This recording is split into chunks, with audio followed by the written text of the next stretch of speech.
Hello everyone, ఇలాంటి videos ముందుగా కావాలి అనుకుంటే వెంటనే మా ఛానల్ని సబ్స్క్రైబ్ చేసుకోండి. అప్కమింగ్ రివ్యూలోకి వెళ్ళిపోదాం. రాజ్ దగ్గరికి వస్తుంది అపర్ణాదేవి. ఫోన్ కట్ చేస్తారు రాజ్. మమ్మీ, ఏంటి మమ్మీ, నాతో ఏదైనా మాట్లాడాలా అని అంటారు రాజ్. అవును రాజ్, నీతో చాలా మాట్లాడాలి, కానీ నా రాజ్ ఎప్పుడూ అబద్ధం చెప్పడని అనుకుంటున్నాను అని అంటుంది అపర్ణాదేవి. మమ్మీ, నేను నీతోనే కాదు ఎవరితో కూడా అబద్ధాలు చెప్పను. ఏదో తప్పితే గాని అబద్ధం చెప్పవలసిన అవసరం రాదు. అడుగు మమ్మీ, నువ్వు ఏదైనా ఎప్పుడైనా ఎక్కడైనా నన్ను అడగచ్చు అని అంటారు రాజ్. ఇప్పుడు నువ్వు ఫోన్లో ఎవరితో మాట్లాడుతున్నావు? ఆ అమ్మాయి ఎవరు అని అంటుంది. మమ్మీ, అమ్మాయి అంటుందంటే ఖచ్చితంగా మమ్మీకి తెలిసిపోయిందా, లేకపోతే నా మాటలను బట్టి అటువైపు ఉన్నది అమ్మాయి అనుకుంటుందా అని అనుకుంటారు రాజ్. అది మమ్మీ నా అనగానే నీ ఫ్రెండ్ అని నాకు తెలుసు రాజ్, కానీ ఇంత క్లోజ్గా ఉన్న ఫ్రెండు నీకు ఎవరు అని ఆలోచిస్తున్నాను. నిన్న గుడిలో నువ్వు ఆ అమ్మాయి మాట్లాడుకోవడం నేను చూశాను అని అంటుంది అపర్ణాదేవి. ఓ మమ్మీ, నువ్వు చూసావా? శ్వేత, తన పేరు శ్వేత, తనంటే నాకు ఇష్టం మమ్మీ అని అంటారు. ఒక్కసారిగా ఉలిక్కి పడుతుంది అపర్ణాదేవి. ఏంటి, నీ ఫ్రెండ్ శ్వేత అంటే ఇష్టమా? మరి కళావతి సంగతి ఏం చేద్దామనుకుంటున్నావు అని అంటుంది అపర్ణాదేవి. మమ్మీ, నువ్వు కూడా కళావతి గురించి ఆలోచిస్తున్నావా అని అంటారు. ఆలోచించక ఏం చెయ్యాలి రాజ్? అనుకోకుండా పెళ్లి జరిగినా తనంటే నీకు ఇష్టం కదా, అందుకే తను ఏం చెప్పినా నువ్వు అది చేస్తున్నావు అనగానే, మమ్మీ, నువ్వు చూస్తున్నదంతా అబద్ధం. నేను ఏదైనా చేస్తున్నాను అంటే అది తాతగారి కోసమే. తాతగారికి క్యాన్సర్ అని తెలుసు కదా మమ్మీ. తను హ్యాపీగా ఉంటే కొన్ని సంవత్సరాలు ఎక్కువగా బ్రతకచ్చు, రోగం కూడా నయమవచ్చని డాక్టర్ చెప్పారు. తాతయ్యకి నాయనమ్మకి కళావతి అంటే చాలా ఇష్టం. తన్ని బాధ పెడితే వాళ్ళు బాధపడతారు, అందుకే కళావతి అంటే ఇష్టమన్నట్టు అప్పుడు ఇప్పుడు ఎప్పుడు నటిస్తూనే ఉంటాను అని అంటారు రాజ్. సమాధానం బాగానే చెప్పావు రాజ్, కానీ నువ్వు ప్రేమించకపోయినా కావ్య నిన్ను ప్రేమిస్తుంది కదా. కావ్య నిన్ను వదులుకోవడానికి సిద్ధంగా ఉందనుకుంటున్నావా? ఇప్పుడు ఈ విషయం తెలిస్తే కావ్య బాధపడ్డమే కాదు, అత్తయ్య మామయ్యకి చెప్తుంది. అప్పుడు మరింత బాధపడతారు. రాజ్, నువ్వు మరింత చిక్కుల్లో పడుతున్నావు. నీ మనసుకు నచ్చిన అమ్మాయిని నువ్వు పెళ్లి చేసుకోవడం తప్పులేదు, కానీ ఇటువైపు కావ్యని కూడా బాధ పెడితే అది ఇంట్లో వాళ్ళెవరికీ నచ్చదు. చూడు నాన్నా, తను నిన్ను మనసారా ప్రేమిస్తుంది. నువ్వు భర్తవని తను ఎన్ని మాటలన్నా భరిస్తుంది. అలాంటి కావ్యకి అనగానే, మమ్మీ, ఇదంతా నాకు తెలీదు. కళావతి ఖచ్చితంగా ఇంటి నుండి బయటికి వెళ్ళడం కోసమే నేను చెయ్యవలసిన పనులన్నీ చేస్తున్నాను. తనంతట తనే నన్ను వదిలి వెళ్తుంది మమ్మీ. నువ్వేమీ కంగారు పడద్దు అని అంటారు. రాజ్, నన్ను కంగారు పడద్దు అంటున్నావు, నువ్వేం చేస్తున్నావు నీకు అర్థమవుతుందా అని అంటుంది అపర్ణాదేవి. మమ్మీ, నేను నాలాగే ఆలోచిస్తున్నాను, కరెక్ట్గానే ఆలోచిస్తున్నాను. ఇప్పుడు నా మైండ్ కరెక్ట్గా ఆలోచిస్తుంది. నా గురించి నువ్వు ఎక్కువగా ఆలోచించద్దు, భయపడద్దు అని అంటారు రాజ్. ఇక అపర్ణాదేవి అక్కడి నుండి లోపలికి వెళ్తూ ఉంటుంది. ఏంటి, రాజ్ మాటలు నాకు అస్సలు నచ్చటం లేదు. ఎందుకంటే కావ్యన్న నాకు ఇష్టం ఉండదు, కానీ ఒక ఆడపిల్లకి అన్యాయం చేస్తుంటే అది కొడుకైనా నచ్చటం లేదు. ఈ విషయం ఆ కళావతికి తెలిస్తే ఎంత బాధపడుతుందో ఏమో అని అనుకుంటుంది మనసులో అపర్ణాదేవి. ఇది ఇలా ఉండగా రాహుల్ ఇక ఫోన్ని స్వప్న దగ్గర పెట్టి లోపలికి వెళ్తారు. బాత్రూంలోకి వెళ్ళగానే స్వప్న అనుకుంటుంది, ఖచ్చితంగా రాహుల్ మా అత్తగారు ఏదో ఒకటి నా గురించి ప్లాన్లు వేస్తున్నారు. అప్పుడు ఆ మైకేల్ గారిని సెటప్ చేసి నన్ను పెళ్లి కూతురిగా కిడ్నాప్ చేయించింది రాహులే. ఇప్పుడు రాహుల్ కూడా అరుణ్ వెనకాల ఉన్నాడేమో అని అనుకుంటూ ఉండగానే అరుణ్ ఫోన్ చేస్తారు రాహుల్కి. ఇక ఫోన్ లిఫ్ట్ చేస్తుంది.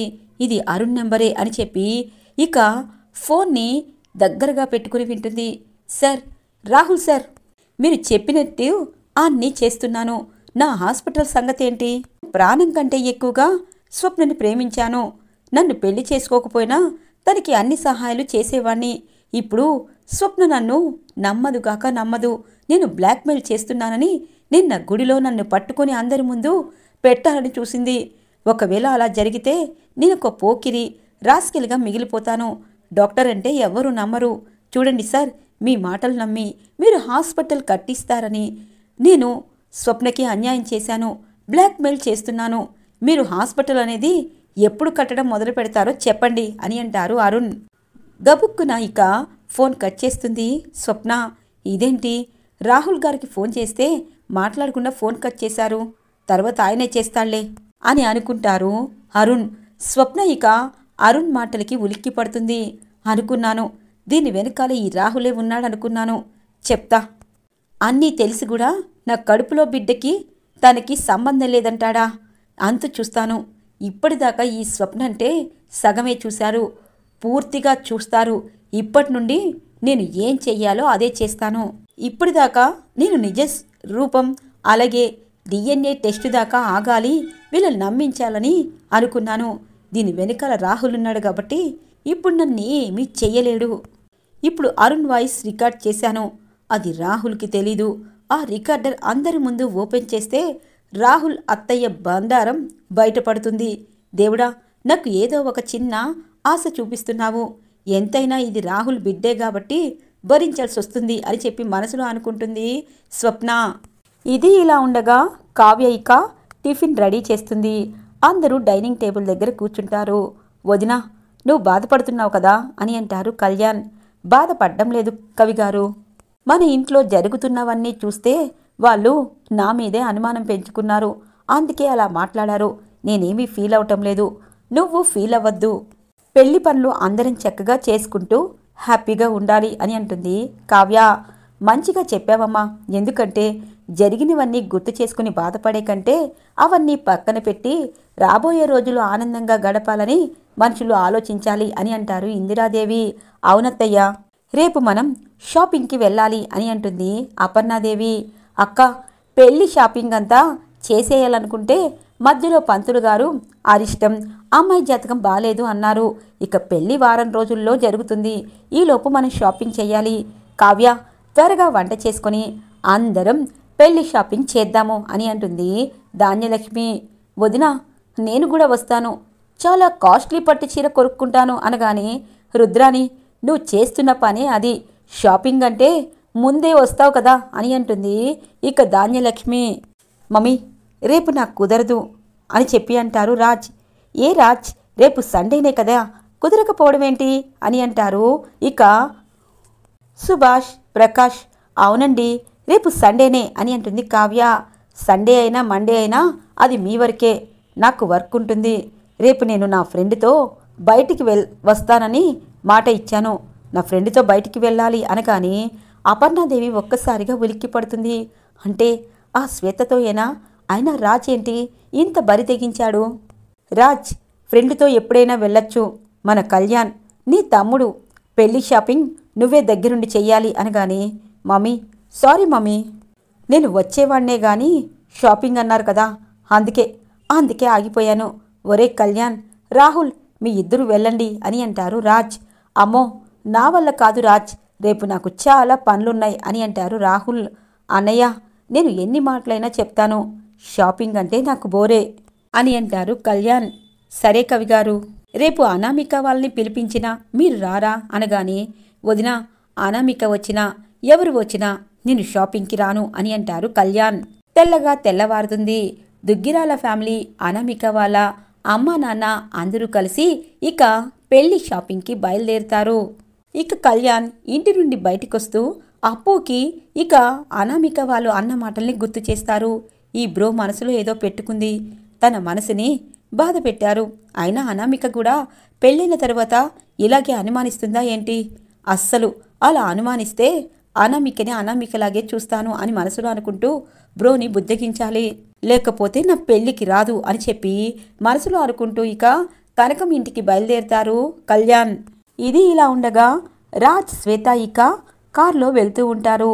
రాజ్, ఈ షాపింగ్ మాల్ చాలా బాగుంటుంది, ఇక్కడ కొన్ని బట్టలు తీసుకోవాలి, ప్లీజ్ నాతో షాపింగ్కి రావా అని అంటుంది. అది కాదు అని చెప్పి అంటూ ఉండగానే, రాజ్, నువ్వు నాతో షాపింగ్కి వస్తున్నావు అని చెప్పి ఇక కార్ని ఆపి డోర్ నాక్ చేసి ఇక రాజ్ చెయ్యి పట్టుకొని షాపింగ్ మాల్కి వస్తూ ఉంటుంది శ్వేత. కరెక్ట్గా అంతకు ముందే దుగ్గిరాల ఫ్యామిలీ అంతా అదే షాపింగ్ మాల్లో ఇక బట్టలనేవి చూస్తూ ఉంటారు. ఇక అపర్ణాదేవి, రుద్రాని అందరూ ఇక పెళ్లి బట్టల్ని, పట్టు చీరల్ని చూస్తూ ఉంటారు. అనామికకి ఒక పెళ్లి పట్టు చీర కడుతూ ఉంటారు అక్కడున్న షాపింగ్లో. ఇక అందరూ చాలా బాగుందని చెప్పడంతో ఒక్కొక్క షాపింగు చేస్తూ ఉంటారు. దుగ్గిరాల ఫ్యామిలీ చాలా సంతోషంగా చేస్తూ ఉంటారు. ఇటువైపు కరెక్ట్గా రాజ్ అదే షాపింగ్ మాల్కి రావడంతో ఇక ఒక్కసారిగా దూరంగా అందరినీ చూస్తారు. అమ్మో, ఇప్పుడు గనక ఈ శ్వేతని చూస్తే నేను బుక్ అయినట్టే. శ్వేత ప్లీజ్ ఇక్కడ కాదు, వేరే చోటికి అని అంటారు. అదేంటి రాజ్, ఈ షాప్లో చాలా బాగుంటాయి, రా నువ్వు అని చెప్పి ఇక వేరే వైపు తీసుకెళ్తూ ఉంటుంది. ఇటువైపు శ్వేత, కావ్య చుట్టుపక్కల చూస్తుంది. ఇదేంటి ఆయన వచ్చినట్టు నాకు అనిపించారు అని చెప్పి బయటికి రాగానే కారు కనబడుతుంది. ఆయన వచ్చినట్టున్నారు. ఎంతైనా ఆయనకి ఫ్యామిలీ అంటే చాలా ఇష్టం. పని త్వరగా చేసుకొని ఇదే షాపింగ్కి వచ్చేశారు. అత్తయ్య అని పిలుస్తుంది. ఏంటి, నీకు నచ్చిన చీరలు తీసుకున్నావా అని అంటుంది అపర్ణాదేవి. నేను తీసుకున్నాను గాని అత్తయ్య, ఆయన వచ్చారు, ఆయన కారు బయట ఉంది, కావాలంటే చూడండి, ఆయనకి ఫోన్ చేస్తాను అని చెప్పి కావ్య ఫోన్ చేస్తుంది రాజ్కి. రాజ్ ఫోన్ రింగ్ అవుతుంది. ఒక్కసారిగా ఉలిక్కిపడి శ్వేత చెయ్యి పక్కకి తీసేసి, ఏంటి కళావతి, నేను ఎక్కడున్నానో తెలుసా అని అంటారు. మీరు ఎక్కడున్నారో తెలియకపోవడం ఏంటండి, మేము వచ్చిన షాపింగ్ మాల్కే మీరు వచ్చారు, కావాలంటే వెనక్కి తిరగండి అని అంటుంది. వెనక్కి తిరగగానే అటువైపు శ్వేత వెనక్కి వెళ్ళిపోతుంది. ఏంటండి, అందరికీ రాని చెప్పి ఇప్పుడేమో షాపింగ్ మాల్కి వచ్చారు, రండి, నేను ఇంకా చీరలు తీసుకోలేదు, నాకు చీరలు సెలెక్ట్ చేయండి, అప్పుడు నాకు చీరలు కొనిచ్చారు కదా, ఇప్పుడు మీకు నచ్చిన చీరలు కొనండి అని అంటుంది కావ్య. ఇక రాజ్ చేసేది ఏమీ లేక చీరలు సెలెక్ట్ చేస్తూ ఉంటారు. ఇది ఇలా ఉండగా అప్పు ఇక పార్కుకి వస్తుంది. పార్కులో కూర్చొని కళ్యాణ్తో జరిగినవన్నీ గుర్తు చేసుకుంటుంది. మధుర స్మృతులు గుర్తు చేసుకొని, అప్పుల్లో నా వెనకే తిరిగిన కళ్యాణ్ నాకు నచ్చలేదు, ఇప్పుడు తనకి పెళ్ళైపోతుందంటే నేను మనసు పారేసుకున్నాను, దేవుడు ఎందుకు ఇంత విచిత్రంగా చేస్తాడు అని చెప్పి మనసులో అనుకుంటూ ఉండగానే కళ్యాణ్ అక్కడికి వస్తారు. బ్రో, నాకు తెలుసు నువ్విక్కడ ఉంటావని అని చెప్పి అంటారు. కళ్యాణ్, ఎందుకొచ్చావు, వెళ్ళిపో, నేను నిన్ను కలవాలనుకోవట్లేదు అనగానే, అప్పు సిల్లీగా మాట్లాడకు, వాళ్ళు ఏదో అన్నారని మన ఫ్రెండ్షిప్నే నువ్వు ఇలా త్యాగం చేస్తావా, ఈరోజు కాదు రేపైనా అంటారు. అనామిక నన్నుగా చూసింది, మన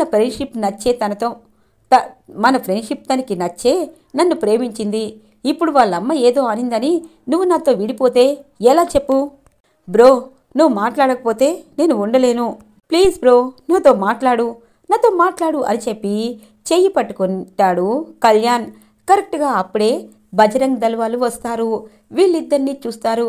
ఒరే, ఇదిగో ఇలా ప్రేమికులు ఇలా పార్కుల చుట్టూ తిరిగితే తోటి పిల్లలు ఏం నేర్చుకుంటారు, ఇప్పుడు వీళ్ళిద్దరి పెళ్లి చేసి మనమంటే ఏంటో తేలుద్దాం. చాలా సంవత్సరాల నుండి మనమంటే ఎవరికి భయం లేకుండా పోయింది, వీళ్ళిద్దరికీ ఎలాగైనా పెళ్లి చేసి మనం ఉన్నాము అని చెప్పి ప్రతి ప్రేమికుల గుండెల్లో దడదడ పుట్టించాలి అని అంటారు. పదండి అని చెప్పి బజరంగ దళ్ వాళ్ళు ఇక అప్పు అలాగే కళ్యాణ్ చుట్టూ చేరిపోతారు. ఎవరు మీరు అని అంటుంది.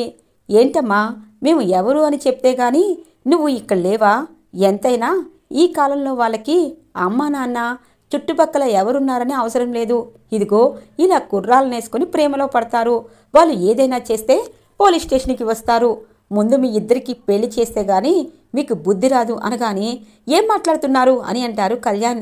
ఏరా, ఆ అమ్మాయి చెయ్యి పట్టుకుని ఇప్పటిదాకా బ్రతిమలాడుతున్నావు, ఇప్పుడేమో పెళ్ళి అనగానే పరారైపోతావా, ఎంతైనా డబ్బున్నవాడివి కదా, ఆ అమ్మాయిని వదిలి వెళ్దామనుకుంటున్నావు, చూడమ్మా ఇలాంటి వాళ్ళు మోసం చేస్తారు, మోడీ కోటు వేసుకున్నంత మాత్రాన మోడీలా ఉంటారనుకుంటున్నావా, ఉండరు అనగానే, సార్ నా బట్టల గురించి ఎందుకు, అప్పు నా ఫ్రెండు, తను అలిగితే అనగానే, తను అలిగితే నువ్వు గోరుముద్దులు తినిపించాలి అంతే కదా, పెళ్ళయ్యాక తినిపించండి, తాలిబొట్టు తెయ్యి అని అంటారు. అందులో ఒకతను, అప్పు వద్దు అని అంటుంది.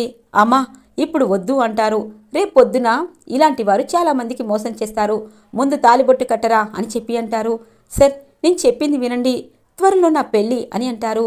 ఓ, ఈ అమ్మాయిని మోసం చేసి ఇంకొక అమ్మాయిని పెళ్లి చేసుకుందాం అనుకుంటున్నావా, డబ్బున్న అమ్మాయి అనుకుంటగా అనగానే, అవును అని చెప్పి అంటారు. చూడమ్మా, వీడు నిన్ను మోసం చేస్తాడు, అందుకే మేము పెళ్లి చేసి వీళ్ళింటికే పంపిస్తాము అని చెప్పి ఇక కళ్యాణ్ అప్పుకి పెళ్లి చేస్తారు బజరంగ్ దళ్ వాళ్ళు. ఒక్కసారిగా అప్పు షాక్ అవుతుంది. తన మెడలో కళ్యాణ్ 3 ముళ్ళు వేస్తారు. అక్కడ ఉన్న వారంతా వెళ్ళిపోతారు. ఇక ఏం చెయ్యాలో అర్థం కాదు. ఏంది బై ఇలా అయ్యింది ఈ తాలిబొట్టు అని చెప్పి అంటూ ఉండగానే ఇంతలో మీడియా వాళ్ళందరూ వచ్చేస్తారు. ఓ దుగ్గిరాల వారసుడు 3వ అమ్మాయి అంటే కావ్య వాళ్ళ చెల్లెళ్ళే చేసుకున్నారు. ఇప్పుడేం చేస్తారో వీళ్ళ ఫ్యామిలీ మొత్తం వీళ్ళ ఫ్యామిలీని చేసుకోవాలని డిసైడ్ అయిపోయారు. ఇప్పుడు వీళ్ళది పెద్ద హెడ్లైన్స్ న్యూస్ వేసి కవర్ చెయ్యాలి. ఎంతైనా పేదింటి నుండి ముగ్గురి కోడల్ని తెచ్చుకున్నారు, దుగ్గిరాల ఫ్యామిలీ అని వెయ్యండి అని చెప్పి మీడియా చుట్టూ చేరిపోతారు. ఇక అప్పు కళ్యాణ్కి భయం వేస్తూ ఉంటుంది. అప్పు వెళ్ళబోతూ ఉంటే మీడియా వాళ్ళు ఫోటో తీస్తూ ఉంటారు. ఇక కళ్యాణ్కి ఏం చేయాలో అర్థం కాదు. ఈరోజు ఎపిసోడ్ ఇలా ఇంట్రెస్టింగ్గా ఎండ్ అవుతుంది ఫ్రెండ్స్. రాబోయే ఎపిసోడ్స్ కోసం మా ఛానల్ని సబ్స్క్రైబ్ చేసుకోండి. Thanks for watching friends.